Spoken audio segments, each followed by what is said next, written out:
So we're here at the mid-entry door. Our driver just pulled out this little cargo net. What this little cargo net is for is when we extend the steps on the exterior, this little cargo net will go between behind the door and the step and clip on the outside of the vehicle. And we'll do a little demo of that to prevent you from, let's say the door is closed and the steps are out, you don't just fall off the end of the steps.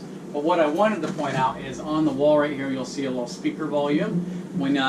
When you're done using the speakers or the radio is on, make sure you turn this to the lowest position possible. That way when the next guy comes in, he turns on his Metallica, he doesn't blow his eardrums out and damage the speakers.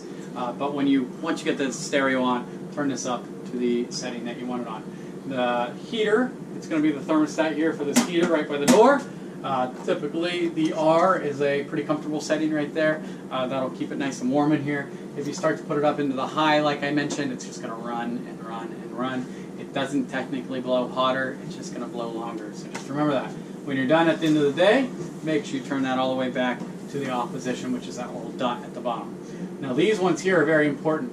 One is labeled awning, one is labeled awning remote. It says in and out, and you'll notice this little guy just came off the wall. It is just a little remote. You can actually go outside with the power panel on, the power awning breaker on, and push and hold out. You are equipped with a Girard G2000 awning. It extends about 9 foot, 9 inches.